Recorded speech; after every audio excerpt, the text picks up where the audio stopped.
Welcome to the realm of magic and mystery, classic horror and sci-fi. You are now entering the House of the Unusual podcast with your hosts, Eddie and Joe.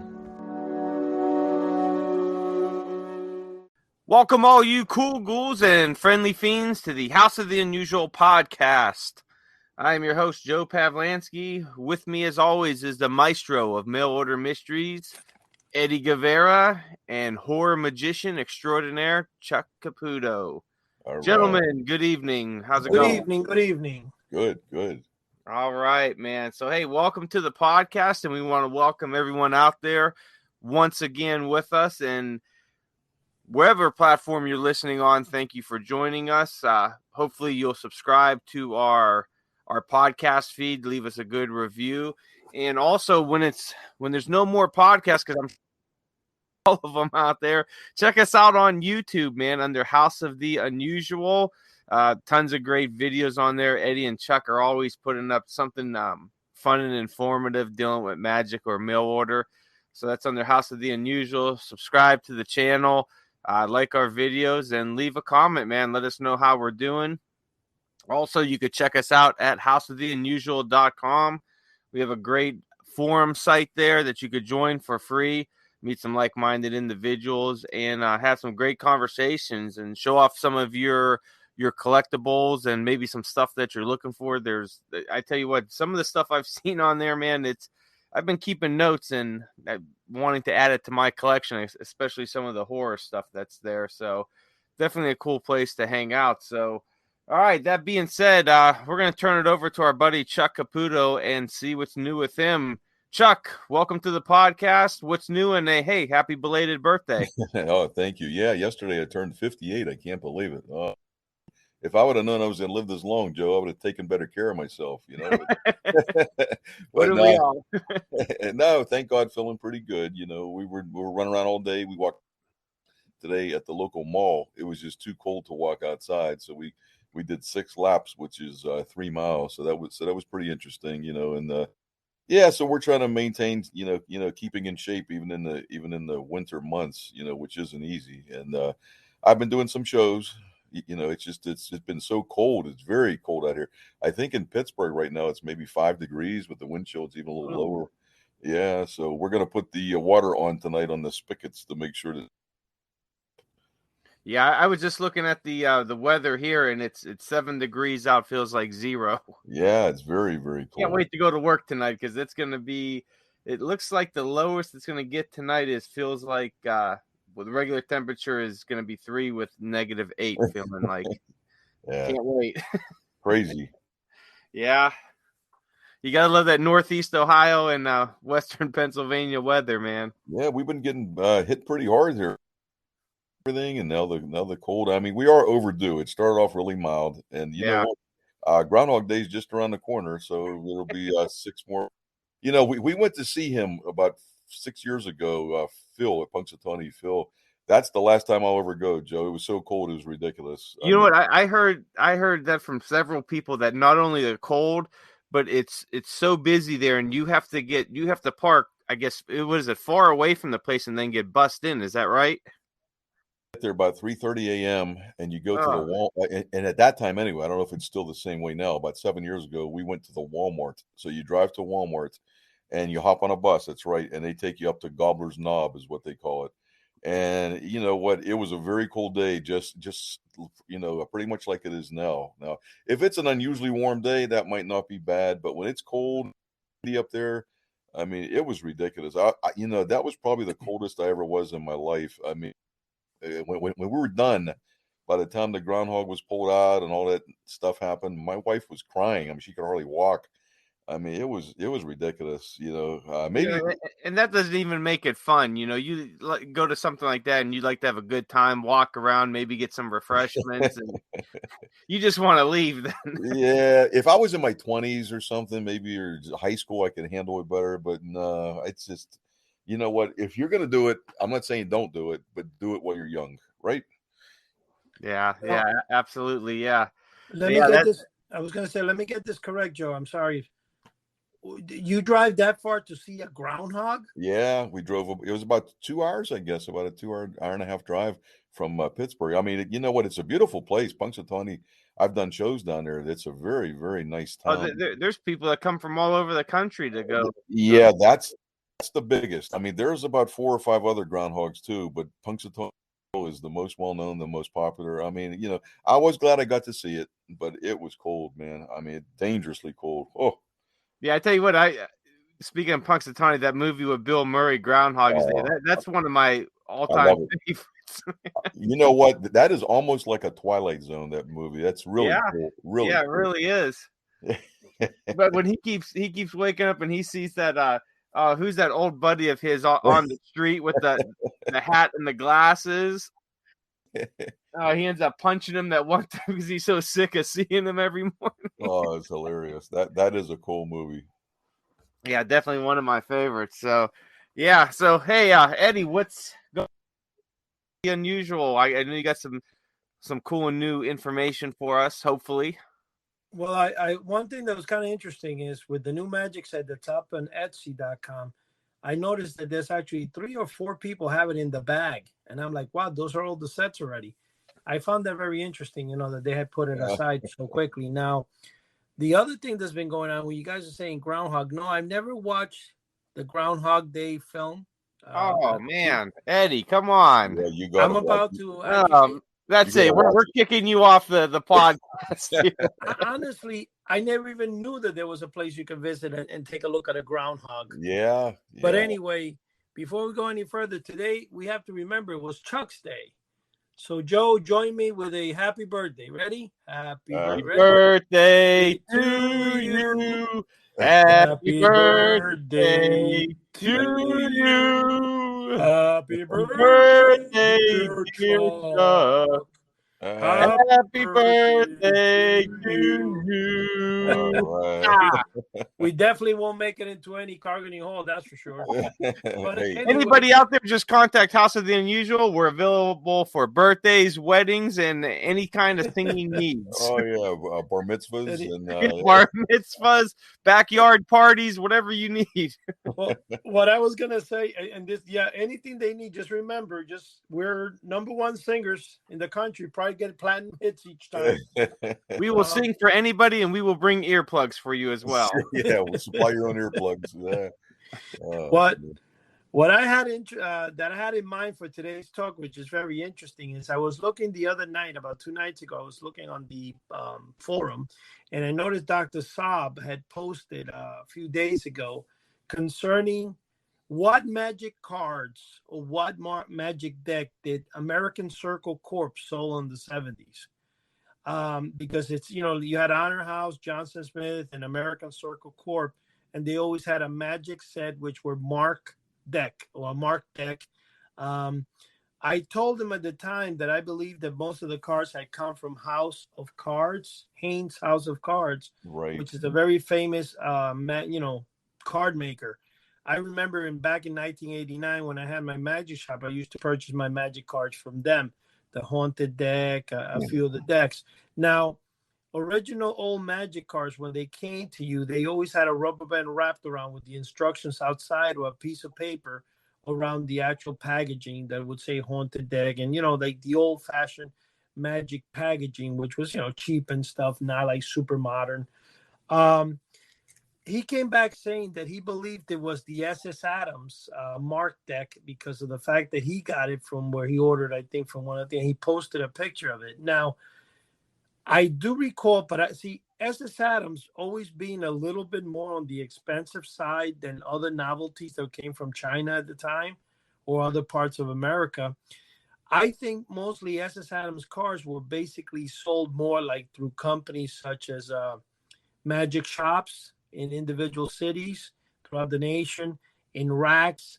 But I never really thought that they were sold as magic. Now, it could have been because since he said he did order it, I believe it might have been one of the companies. Like I think it would probably be Johnson Smith, because I think they did sell like a higher end product than the others. Or it could have been American Circle, because American Circle, anybody who's ever dealt with them and stuff will notice that American Circle tended to be more like an adult audience, because A lot of the ads from the 1970s for American Circle deal with cigarette stuff like cigarette magic, snowstorm tablets, exploding cigs, um, stink roofs, which is something you stick in the corner of a cigarette at the end and then it really stinks.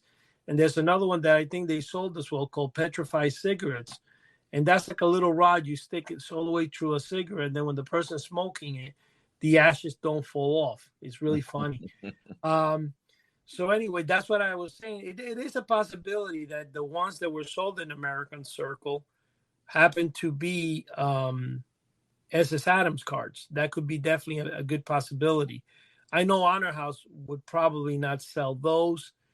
They sold more, even though my favorite is Honor House. I think they sold more some stuff on the cheaper end than American Circle. And Johnson Smith would follow Honor House. They probably sold the same mediocre type of things. But the reason I mentioned this is because I came across after I saw Dr. Sobstein, and I actually spoke with him on the phone.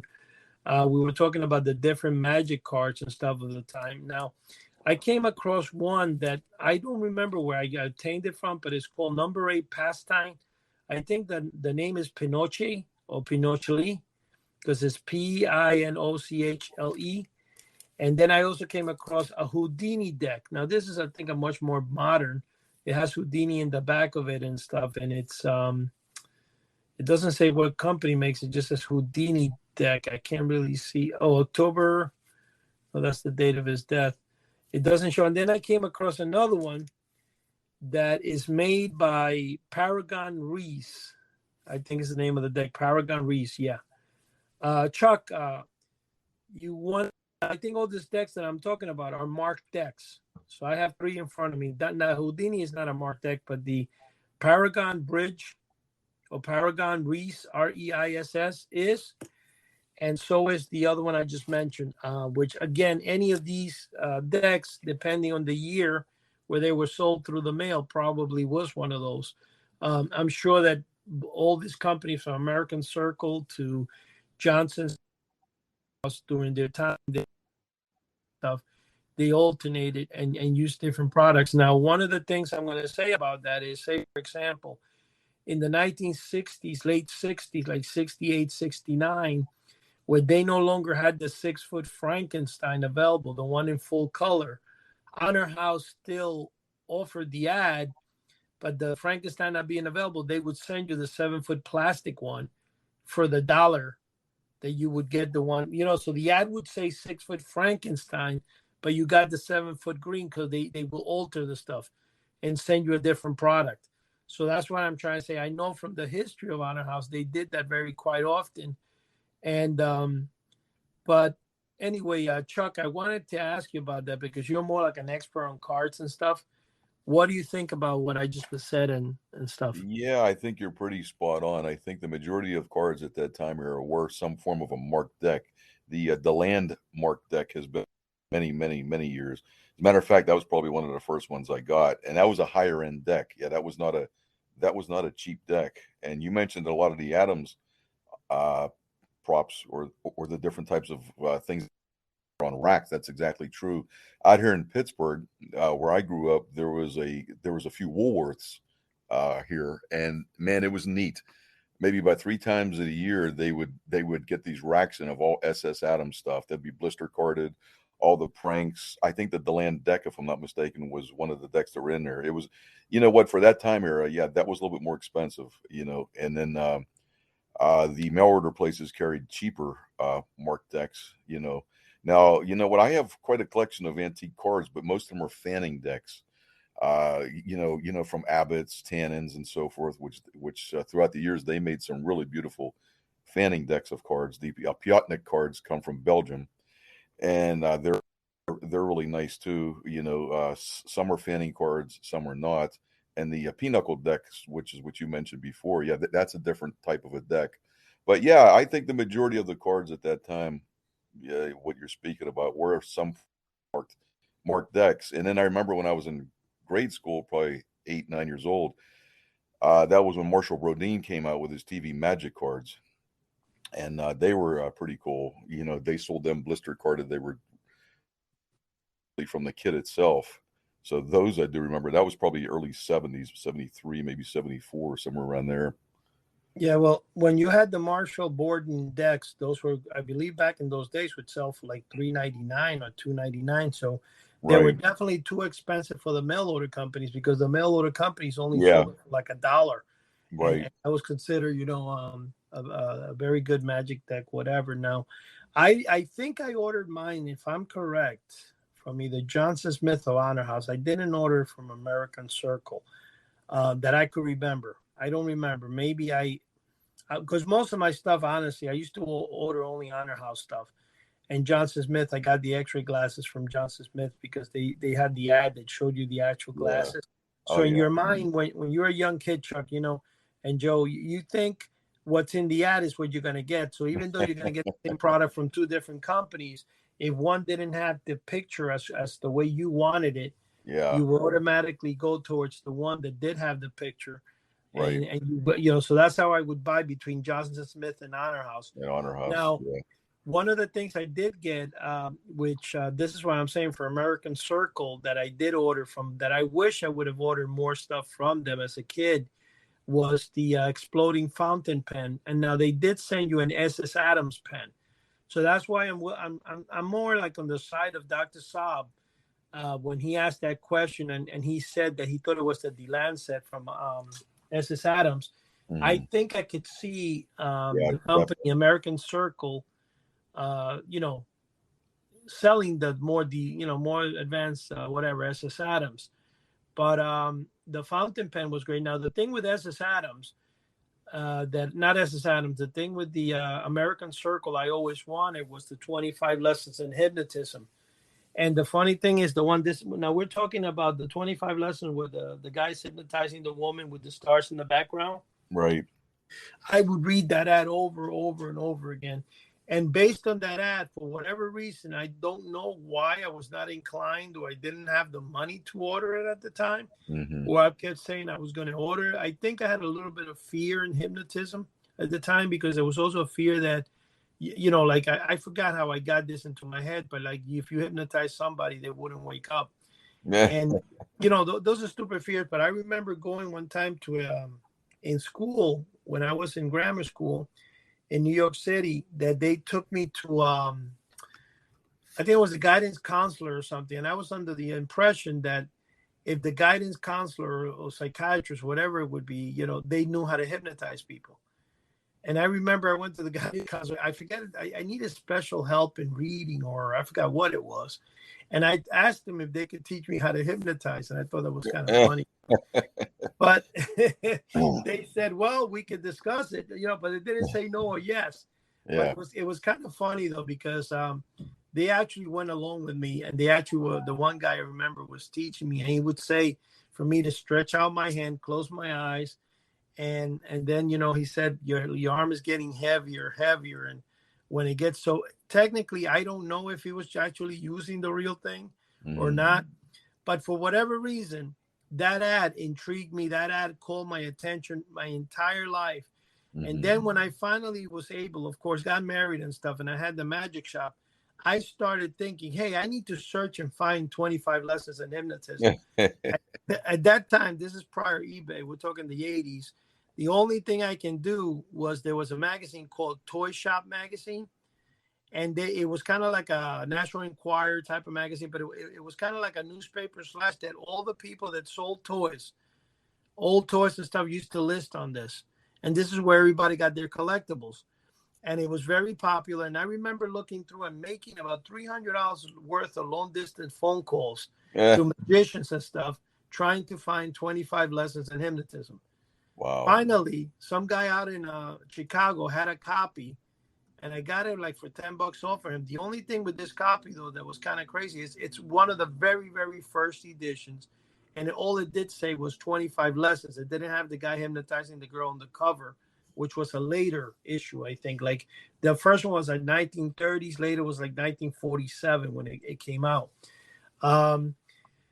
Of course, growing up, also realizing that the original American Circle, they kind of copied the artwork directly from the House of a Thousand Mysteries, which was Jack Lawson, which is, you could say that every mail order company of the 70s, early 70s, late 60s, because Jack Lawson started like in the mid 60s and stuff, or a little earlier, but I'm saying his catalogs were so phenomenal. Most of the stuff, people just copy the artwork right off of him. And you could see it. Now, American Circle had 2 ads for the same thing, which kind of threw me off as a kid. Why were they selling 25 lessons for the book for $1? And then they also had 25 lessons with a free HypnoCoin. I said, it's kind of looks like the same thing. So I wasn't sure what it was. But anyway, after I obtained the book, eBay comes around. Then I'm able to get not one, but I got probably 25 copies of the darn book. And the funny thing about it, Chuck and Joe, is that I kept buying this book and buying and buying. Even when I see it today, I tend to keep buying the same copy.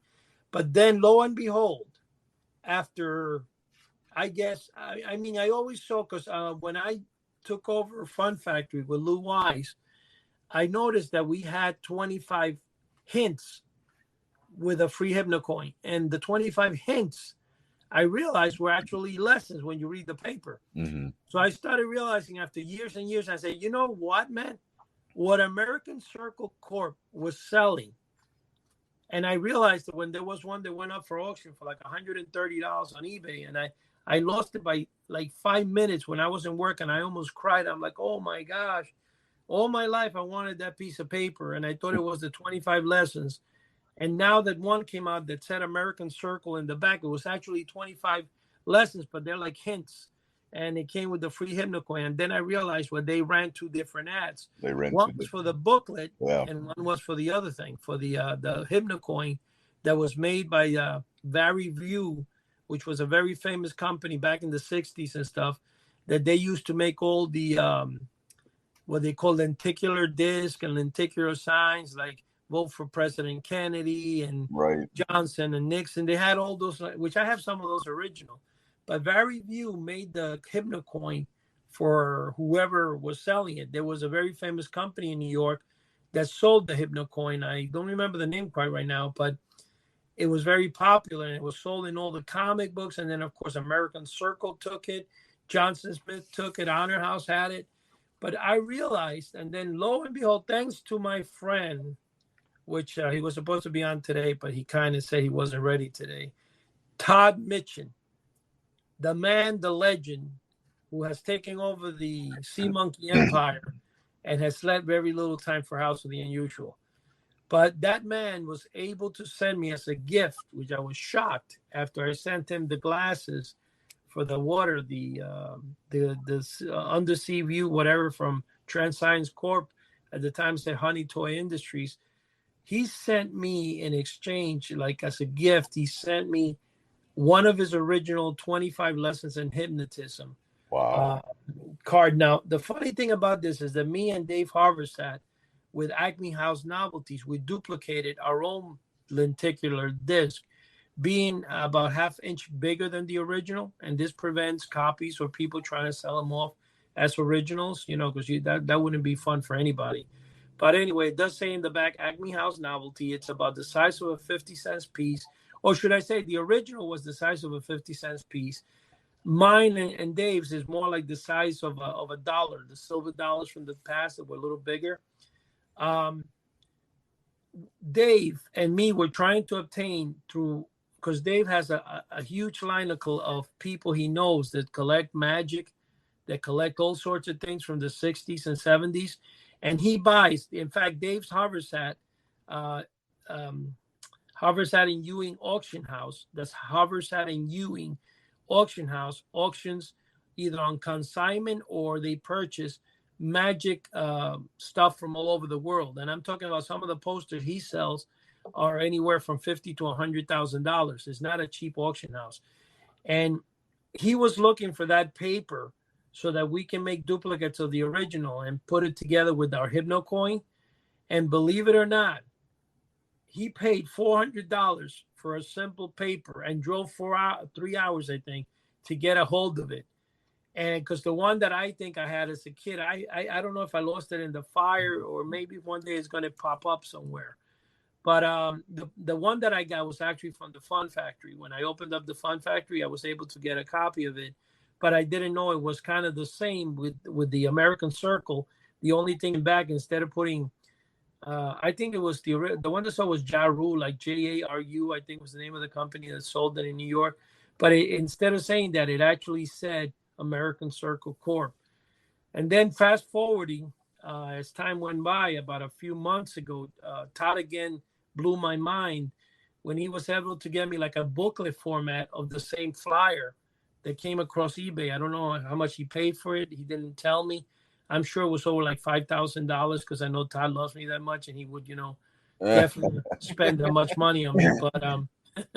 But anyway, what I was going to say about that is I was able to finally get 2 copies, weird copies of it, and then I was able to get on eBay for like 80 something dollars another version of it. The same thing. It was all, but they're all American Circle. But I do like that because the ad itself, even though I didn't purchase it as a kid, the ad itself actually, I could say, made me kind of what I am in the field of collecting, because based on that ad, anytime I sold, and I was very much into hypnotism, I spent years and years buying hypnotic books, and I probably have anywhere from 40 to 50 hypnotic books and records that were sold through the ages.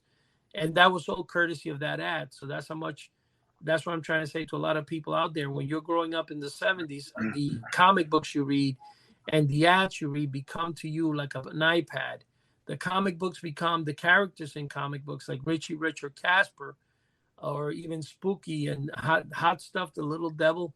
Those characters to me were like watching a film. I spent every night reading those comics, Bill and Chuck, and I spent like days and days, and I would read one each night. And then when I looked at the orders, the mail order stuff, I used to go crazy trying to dream and think what they were. Oh, yeah. And, guys, everybody has a friend that tells you it's this, this, and that. Well, I had a friend that did that.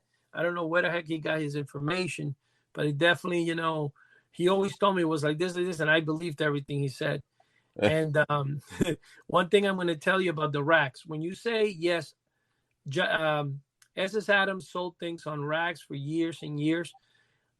Growing up in New York City, which is bizarre to say this, and with so many stores around me, I grew up in 170 something. I'm not going to say the exact address, between Broadway and Fort Washington. I could tell you something about that thing. All the shops that were there, all the Woolworth, all the stuff, none of them had an S.S. Adams rack back in 1971, 72. When I went to a shop one time and I saw one of the cheap Chinese version Joy Buzzers, they came with the poly bag and the little thing stapled to the top, the header. Oh, yeah. I went crazy. I was like, wow, that's the best toy I've seen in ages. And they were 50 cents. So I got my grandmother to buy me one. Man, that thing broke within a week. Oh, yeah. I think I used it twice. Then I went to get a second. But the point is, that's the first time I saw Magic Novelties being sold over the counter. Now, in the George Washington Bridge, there was a kind of like a Hallmark gift store. And they did have magic tricks they sold. That was the only place I think that's open. But it wasn't on racks. You would go outside the window, and they had a big piece of wood with a cloth over it, and it had like maybe 10, 20 magic tricks and stuff on it. And I would go there whenever I could and purchase one of them. I remember my favorite one that I purchased there was the King Tut's mummy from S.S. Adams. Oh, that's cool. The one you tap in the top and then it falls out of the sarcophagus, whatever it is. Right. That, and I bought their pennies to dime, the little red box. They were all S.S. Adams stuff. They did sell there, though. Oh, yeah. They were expensive. The order I ever sent, I think I told Craig Tarbeck when he was on here a while back, it was about 1969. I think I was in kindergarten. I saved up my allowance. I cashed in pop bottles. I got the money from the stores for a whopping $4, and I sent a Johnson Smith order in. And man, I tell you what, I got the color changing handkerchiefs. I got the lesson in ventriloquism by Edgar Bergen. I got cigarette loads, like you mentioned about the cigarettes. You know what? Back in those days, everybody smoked. I mean, my mom and dad, my aunts, everybody. So I snuck those cigarette loads in their cigarettes, and they were and they were filterless. So so they'd light the cigarette, it would explode like a banana. And they'd tear off that end and they'd flip it around and put the other end in their mouth and it would blow up on the other end. I put them in both ends. It was hilarious. Oh man. But the ventriloquism course, it came with that weird bird warbler, which was absolutely useless. I mean, that's the prop they used like in the old Punch and Judy puppet shows just to make weird noises, And so, yeah, I really didn't learn a lot there. I mean, I tried, and then years later, I bought a course from Lester, which is how I learned ventriloquism. It was I think a 12 cassette course with a booklet, and I bought that through George Schindler, which he's still around today. He's in his 90s. He ran a business. I think he still runs. It's called Showbiz Services in Brooklyn, New York. And so I bought the Lester's Legacy, which the Lester I'm talking about was the one from vaudeville, not Willie Tyler and Lester. But that's how I learned ventriloquism. I'm basically self-taught with that. And I also built the ventriloquist figure, which I still use. I bought that 1982, 83. And so it's still going strong. I mean, I had to fix a couple things on it here and there, but it's been almost 40 years and it's still going strong. Now, do you incorporate any of that into your show anymore, Chuck? You know what I did for about 32, 33 years. And then in recent years, I kind of weaned off the ventriloquism. It was just, man, I carry so much stuff, Joe, already. I can imagine. I said, you know what, I got to cut down something. So I cut the ventriloquism out, but I'd still like ventriloquist stuff. You know what, I have about maybe 3 dummies, if you want to call them. And I have hand puppets and so forth, what, and I learned it the right way. I mean, like I could do the distant voice. I talk over the telephone and so forth, and everything. And, it's called the distant voice. It's actually throwing your voice where it sounds like it's coming from the phone or something. If you check YouTube and search, Chuck Caputo doing ventriloquism, I think a couple things will pop up where you can see me doing it. But that's pretty cool. Yeah, I used to combine it. I would wrap up the show with a brief ventriloquism act, and it was very, very popular. It worked out very well for many, many years. Guys, I'm going to say one thing, and especially when you said that it was actually called the bird wobbler they used to send out to you, which I got I guess, I don't know, 200 of those things because I bought them from D. Robbins, actually, believe it or not, and when I had my magic shop. But it blows my mind that no kid ever got choked on that. Well, that's the thing. I almost choked on it. I remember. That is so dangerous, man. It had metal. Yeah. It's not like, you could choke on it. And the funny thing about it, they sold it to 8-year-olds, 5-year-olds. It's crazy.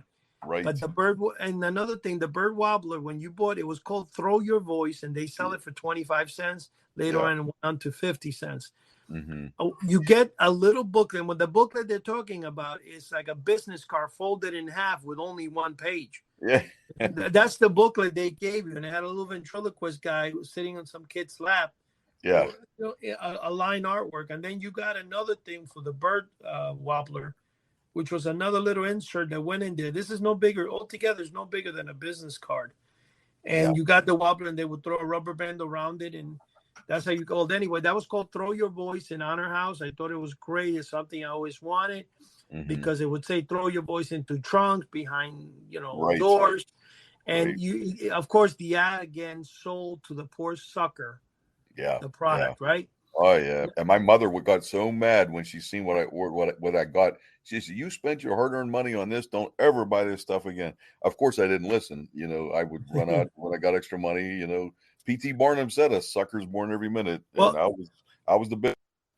Chuck, it's funny when you said the stuff you bought, because I was going to ask you, did you get your allowance that week, or did you break a bank? Because I saved up my allowance. I did extra chores. Oh, it was for a month, and then I took pop bottles back because back in those days they were returnable, where you could take it back to your grocery store and you get so much money back, some change. So I had to scrounge together close to $4. 69. That was a lot of money. It was like, wow. And, that was, and $4 got you that much stuff. When I first ordered my very first mail order, man, that same kid that I used to believe in everything he used to tell me, he would say to me, "Oh, the monster ghost is huge. You can tell it to do things. It will follow you." And this guy actually sold me a phantom, meaning he sold the company, the ghost, not the company. I think my friend suckered me into the ad. And I used to take that ad and I would go to sleep with the comic book and I leave the page open to the ad. That's how much. That's why even today, when I see the Honor House ad, even though it's not as well as the Melton Company or the Johnson Smith, because of the way it was and the way I kind of like, oh my gosh, I couldn't go to sleep without putting the comic book open to that page. and I memorized the ad. That's how bad I wanted the product. And my friend had ordered Columbia House Records and Tape, where you get 11 records and tape, 12 for 1 penny. Yep. And what happened, of course, in 1969 or not, this was more like 73, I think. When you got a collection letter in the mail, it's like you're going to go to jail, man. You know. And his mother got a collection letter because obviously she didn't, pay for anything because she didn't know about it. So she told my mom, if you order anything in the mail, be careful because they're going to put you in jail. Yeah. And my mom believed this. So I wanted the Monster Goes real bad, and I didn't understand why she kept telling me, no, you can't, because they'll keep sending you things. And I'm like, it's only $1, Mom. Let me tell you, it took a high fever of almost 102 for me to say, I really want that. And she felt sorry for me. Finally, I got the $1, man. That was the very first mail order item I ever ordered. But I got to tell you, man, I struggled to get that sucker. I still have the original, by the way. I've said it before that the head popped within the same day I built it. But then I ordered the Melton Company, which is the one I still have in display to this day in perfect condition, 40-something years later. Wow, cool. But yeah, that was my first mail order company. But I do know, I remember that whenever my grandfather had a little piggy bank with dimes in it, I sneak in the room and I turn the piggy bank on and go tick, tick, tick. And if I got $5, okay, one day I got like $5 in dimes. I went to the Woolworth. It was actually a store, like a 5 and dime store called Wath, like WADS Worth. It didn't say Woolworth, it said Wadsworth, whatever. Yeah. And man, for $5, I bought a Superman outfit, Ben Cooper. I bought the Imagineers blood, Vampire Blood. I bought some other stuff, but all together with the $5, I was able to get my entire shopping done. Isn't that something? Isn't that? That's amazing. Joe can only dream of those days. $5 to get all of the shopping done. Yeah, that would be nice. That would be real nice. Whoa. So, Joe, give us some input, man. Well, I was just kind of listening to what you guys are saying because, I don't know too much about all the mail order stuff, so I was just playing the part of the the person listening to the podcast, man. All that stuff's interesting, and it kind of makes me wish that I was, alive during that time period, 50s, 60s, 70s, to enjoy some of the mail order, because there really wasn't that much that I knew of in the 80s because I was still young yet. But, the closest thing that I knew about, mail order was, if you send in 3 UPC codes plus $1.25 and you'll get a, Kool-Aid always had something, or snack things that, you could get a Kool-Aid cup if you send in 5 UPCs and $2, or, a lot of toy companies had that too, like G.I. Joe, but that was kind of like all that I really knew of mail order stuff. And I tell you what, some of that stuff from like the 80s and even early 90s goes for a lot of money, because it was very rare, a lot of that mail order stuff. Like if you find the mail order G.I. Joe or He-Man figures, or some of those cartoon ones. And I've always liked I'm so mad I passed up on it a few years ago at a what the heck was that? A flea market. And it was, remember they came out, I think in the early 80s. It was the plastic Kool-Aid pitcher jug and it had the 4 smaller cups.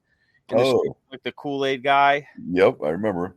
Right, the guy had them at a flea market, and man, he wanted like $30 for the set. And I've seen them on eBay for $10-15 for the set in good condition, and his were a little scraped up and all that. But I tell you what, that's the kind of stuff that I remember. But just listening to you guys, makes me wish I was around on that time so I could enjoy the comics. Because now in the 80s, what would have been around the late 80s, probably about 89 going into 90, when I started getting into comics, I was buying back issue stuff at my local flea market. So I was buying stuff from, from the 70s, basically, you know, Marvel comic stuff. You find it for $1 or $2 at a flea market. So then I was seeing all these ads in there, and then, you know, when I was buying stuff from the 60s, I'm seeing all these ads, and I'm like, well, I can't order this stuff. Yeah. And at the I time, tell you, there's no internet, so you know, and for me, if I didn't find that at the flea market or the comic shop, then, you know, that was it. oh yeah, I tell you, that was a very unique time. You know, it was a very, very cool time that we grew up in. You know, and Yeah.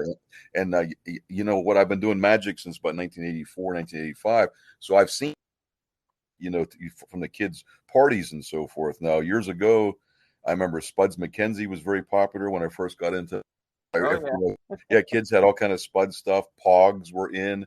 The one toy from the '80s, Joe, which I see is really, you know, what the prices went up. If somebody has this toy, which throughout the years I've actually performed at different birthdays, and the kids would show me, look at this thing. It was the Boglins, those Boglin toys. what the heck is that? Yeah, if you search that a toy, it's on eBay I'm now. gonna have to look. Boglin. Yeah, Boglins. It was this little rubber creature. Well, it wasn't so small. It was in a cage. It was in a cardboard box, and there was, Oh, you know, okay, I remember those. Yeah. yeah, I and have one. there was kids would show me at their birthdays when I'm saying they show up. Look at this Boglin. You know, this is 30 years ago, and I said, okay, yeah, that's nice. You know, it was a little toy. I didn't think anything of it. You could probably buy it at your Fuels for maybe $15. I see those things go for 300, $400 now. You know? Yeah, I've seen them at my local secondhand toy shop for pretty good amount of money, and not even in that good condition. Yeah. You know something, guys? What I'm going to tell you, this is what I think boils down to what the era and everything with toys is. And Joe, you're not going to know this, but I'm sure Chuck remembers that back in grammar school, one very famous book, especially in English class, when you were in the 4th or 5th grade, that they wanted you to read was 1984. Oh, in sure. the book 1984, I forgot who the author was, but that book promised. Is that George Orwell? I believe. Yes, George Orwell, and it Yeah. promised you a future of flying cars, Right. a world of tomorrow, which was a topic that, again, in the 1960s, I think when the famous World's Fair, it always had that theme on it, early, probably from the 30s, actually, of the world of tomorrow. Right. And what happened, I think, in the 1970s, growing up, comic books were a way for young kids to immerse themselves, just like they do today with Minecraft and all that stuff. Right. They would immerse themselves into the comic book. And what comic book ads did was always promise you something beyond real. Right. So either you had magic cards that would give you power, you had monsters that you can control, or they were bigger than life. And the imagination of the kid was in fine tune, since it was tuned through all the world of tomorrow ads and all the, because I remember in the 3rd grade or 4th, they showed me a movie, and this I'm talking about when it was a 16 millimeter projector that talked. Oh, and yeah. It had a giant reel the size of it was I don't know how many, it was like only 10 minutes long, whatever, 15 minutes long. But you know what, Chuck and Joe, it would always show you the word, so it gave you this imagination. Right. That went on to the comic books, because when you read an ad like hypnotic control the bodies of men and women, right, or monster goes scare the daylights out of your victim, it's always you overpowering your victim, or you buy this karate course, the deadliest man alive, and you're going to have, they always promised you a life that was not real, fictional, but it gave you enough to run off with your imagination. Yeah. But I think what made the era such a great thing was that we as kids seeing all the surroundings, because a lot of people don't realize in the 1970s, New York City was in virtual bankruptcy. There was not a lot around. And what, you know, then people don't realize it. So life was very simple. Not everybody had a color TV. Only a few people out of 10 people, maybe 2 did. That's and true. When you had, or when you watched Sundays, didn't have VHS tapes. You can't really, like, if you either saw something you like, you were able to get an 8 millimeter or Super 8 version in, black and white or color, but no sound that you can play in your house. That's the only way you got to see that movie. So it left an era that the whole era was basically built on your imagination. Oh, absolutely. So it took me and Chuck and people like us out of reality, into something that was very comfortable for our brain setting, Yeah. meaning our brain was in tune with that out of reality touch and let us imagine things, Yeah. It and we was were able it to was an order. escape. It was Yeah, an let, escape. let us escape from reality. It was an And I escape. think the thing that it did the most is, and the most that most people bring this back, Chuck, and most people like this part about it, is the fact that you waited. The waiting moment between point A when you place the order and point B, Oh got yeah. it. That's something that people today always come back to me and thank me for giving Mhm. them that opportunity to go back to that time in their That's life. true. That's and true. and that's where it comes in. That's right. Now, Hey, one go thing I ahead. wanted to tell here, my friend Jim Gray, should I say Jim? Jim and his and Charlie both probably did order some stuff, but I mean, I know Jim has told me, and I give him a shout out for this, that he ordered the bat. Now, I lost my bat. I had my original bat, but I lost my instructions somewhere. And Jim has been playing with my brain now for about 5, 6, 7 years, saying it might be in his basement, but he doesn't know. So I was going to hold him almost at gunpoint to make sure he finds it. Uh, but anyway, I was able to recreate the original instructions. Now, when I'm saying original, is the closest I remember to the original instructions for the vampire you control bat, because I was helped by Ray Castillas. And you guys, we had Ray in our show one time. He's the biggest topstone mass collector probably in the world and the only authority. And he was able to draw out of his imagination what he remembers from the ad. And I was able kind of like to put together, because very few people, in fact, it blows my mind that with the 7-foot monster ghost and the Polaris submarine and the bat, that I probably have the only ones in the world, and that no one has one of these out there. I mean, I've looked and scattered eBay for almost 30 some years since eBay exists, and there's never been a listing for any of them, which is bizarre. Yeah. But anyway, that's what I thought I'd bring into the picture here, is that what made the era so great was the imagination we were able to run off with, based on ads that promise you a something, promised you something that was not true, but yet your brain was able to figure it out or put it together and make it to what you want it to Oh be. yeah. Hey, one quick thing I wanted to bring up, not to say that it changed the subject, but you mentioned about movies. Joe, I did watch Threads, and Yeah, wow, what'd you think of it? that was It a stinks. that was a disturbing movie. I will never watch that again. I told you, man, it is. Wow. Yeah, it's a tough watch. Like I said, especially if you could put yourself into the movie, and if you've lived during that time frame in history, it's a tough Wow. watch.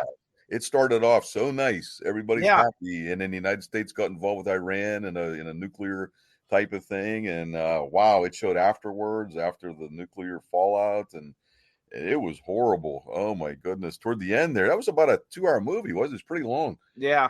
And The same thing. my wife kept asking, when is this going to be over? When is that? So Oh, did soon. Sherry watch it too? And most of it, she goes, I don't like this. I said, I don't like it either, but I promise Yeah. I'd watch it. Oh man. I told you I had to watch it in 2 parts, and that was a BBC made for TV movie, so that was actually on TV over in England. Ooh, yeah. Well, you know something, guys, let's be honest, BBC did not make any good stuff until like Benny Hill. Yeah. You got it. Like, that's one thing about British comedy, it's just different. Either you like it or you don't. But one thing I'm going to tell you guys, that movie sucked big time. Now, after the ending, in fact, I'll give it -10 stars in Rotten Tomatoes. But at the end, that part, it reminded me, I saw this movie, I think probably 20, 30 years ago. I don't even know why I was watching it, but it wasn't new to me when the lady was having the baby there, and that's where it just finished. Yeah. But the movie itself was just plain stupid. It was just plain like, not unrealistic, because it probably is a very realistic thing that I think most people really don't care for. But I don't know who in the world had the money even to do that film. Like, Yeah. what were they thinking, man? It Did was they have actually the same brain as Joe? No. It was actually a hopeless movie. I mean, man, you felt really terrible through the whole movie.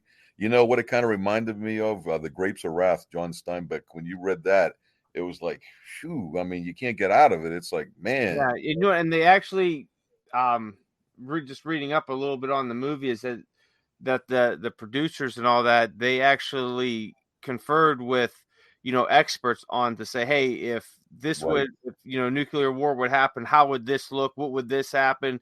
They conferred with doctors and all that to say what would happen for this and that. So everything in it is very realistic, and even a lot of the critics at the time said, yeah, this is very realistic, that this is Yeah. actually what happens, and this is why, because they had a lot of on-set help from all the experts out there. And yeah, Oh, it's a absolutely. tough movie to Yeah. watch. I mean, it's definitely a drama horror movie, Ooh. apocalyptic movie, but Yeah. But Joe, it's like a one watch and done, man. That's it. yeah, but Joe, I'm going to tell you something. One thing about the movie that kind of also throws off, they're in England. Everything's based out of England, yet the war is in two other countries. And for Yeah. some reason, they're the ones getting all the hits. That didn't make kind of sense to me. But yeah, it's based on that because you know what, Joe? You didn't grow up, but in the 1970s, that's all they did during the Cold War. Oh, if there's a rush, and all the movies they did were the coming World War III, and they always lived with people's fears. Yeah. And they also, then there was the other segment in the early 70s, which wasn't as much as into war, the World of Tomorrow. In fact, Walt Disney Epcot Center was based on the World of Tomorrow. And Right. Right. the thing that's funny is, up to this last year that I just went is when I think they changed the theme. When you used to ride the big ball in Epcot, that Yeah. still had the theme from the 1970s. And I think it had like the Jetsons type of look and feel, because when you got off the little cart, it made you look like what you would look like in the world tomorrow. I think you were riding like a Jetsons car Yeah. from the Jetsons. So in reality, that those themes sometimes stick around and they rule for years and years. Oh yeah. Hey, the next time you recommend a movie, Joe, go for like maybe like a Scooby-Doo movie or something. Yeah. Or You know what, Joe? No, let's be honest, Joe. The next time you do, just don't. Yeah. Yeah, that was a very upsetting movie. Oh my Oh goodness. my God. But you know one thing about Joe, though, Joe is an expert in his field, He and is. no one can take that away from him, Absolutely. because even though he probably hated the film, he still watched it because he's a compadre when it comes to that. Yeah. He's Crypt of Classics, and remember, guys, Crypt of Classics.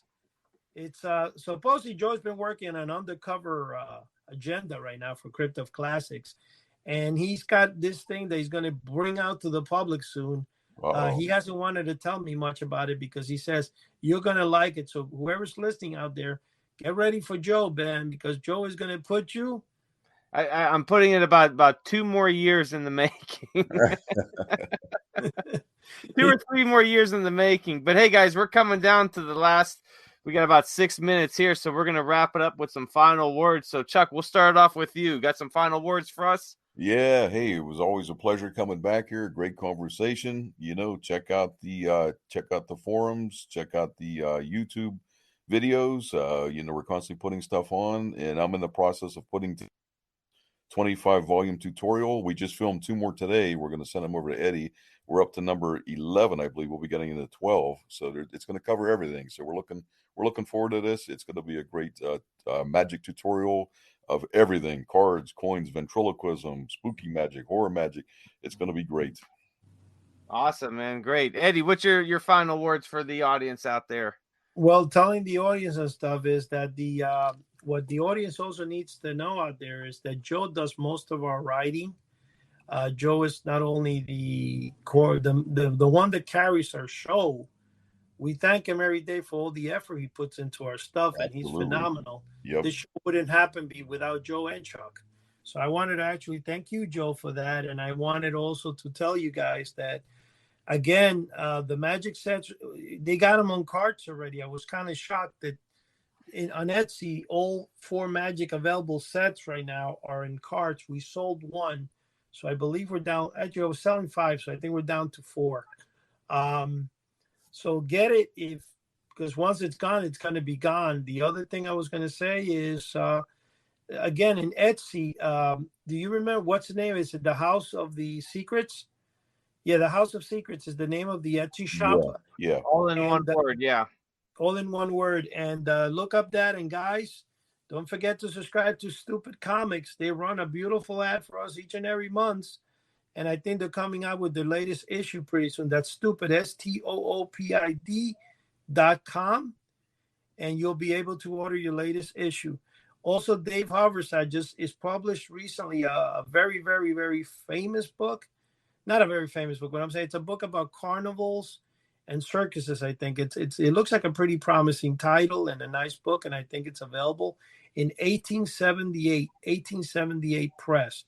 And I'm sure David will be here in the next week or so. He'll be back with us, and Joe and Chuck. That's about it. So thank you everybody for all you guys out there. So go ahead, Joe. You go now. Awesome. Well, thank you, Eddie, for the kind words, and we want to thank everybody out there for joining us once again each and every week. New podcasts are out every Thursday, every week. We do our best to put them out every week, something new and fresh, fun and exciting. If you want to be a guest on our podcast, you don't have to be an expert in anything. You just have to be, passionate, about what you like. If pop culture, mail order stuff, movies, comic books, toys. Drop us a line, let us know over on the website, houseoftheunusual.com, and we will get you on as soon as we can.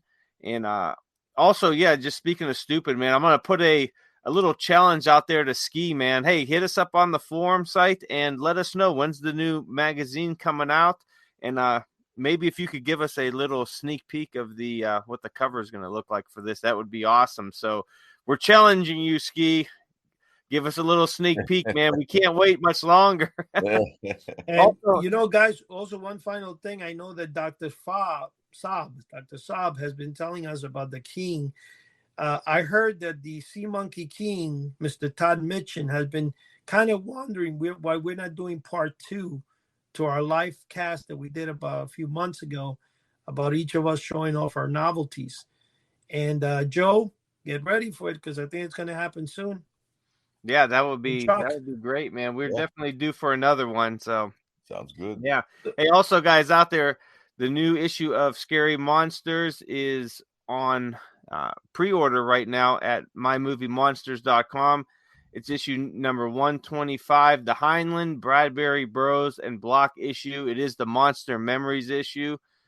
Scott Jackson knocks it out of the park again with his cover. So make sure you head over there, mymoviemonsters.com, and you can also order it bagged and boarded for an extra $1. And it's definitely the best way to help out Scary Monsters headquarters is to order it right from the website. But if you can't do that, check it out at your local bookstore. Usually the Barnes & Nobles and Books A Million, all those good ones, they have it for sale. So also, man, hey, Sea Monkeys, what happened, Eddie? We tried to get Todd on tonight, and I think he bounced out of us, right? Well, first of all, he says he was choking some sea monkey that wasn't behaving right. And I said, why are you doing it? He says, Eddie, I'm in the middle of this. I'm going to take care of this guy, because anything, you guys got to understand, anything that Mr. Todd does, if you question it in any way, shape, or form, you might wind up like the guillotine guy from Famous Monsters. He was laying down some good discipline on some sea monkeys. But hey, he's got a great site at sea-monkeys.com, and there's a very cool 2022 calendar up there where he did all the layouts and artwork for it. It's absolutely beautiful. They have a puzzle up there, tons of different. I see they added the invisible goldfish, which is really cool. And if you guys have been a follower of our podcast, man, we've talked about the invisible goldfish for a long time. And I'm going to read real quick here just a little blurb that they have on it because it's a new product. So after 55 years, the Transcience Invisible Goldfish Kit is back in all of its invisible glory. The colorful box set comes with a small fish bowl, artificial aquarium plant, gravel substrate, box of special food, do not feed sign, double-sided instruction sheet, one side for public viewing and the other side for your eyes only, and of course your very own invisible goldfish, guaranteed never to be seen. Quantities of this initial edition of Invisible Goldfish 2.0 are currently limited, so order yours today. They have it for sale for $30, and it is an absolutely beautiful set. So head over to sea-monkeys.com and get yours before it turns invisible. So, yeah, Chuck, Eddie, thanks a lot for joining us. Our time is up for this week, and see you guys next week. Well, really quick, remember, guys, you will get nothing in return for your invisible goldfish. You'll get nothing at all. Take care now. Bye. We'll see you guys. God bless. Take care. Bye.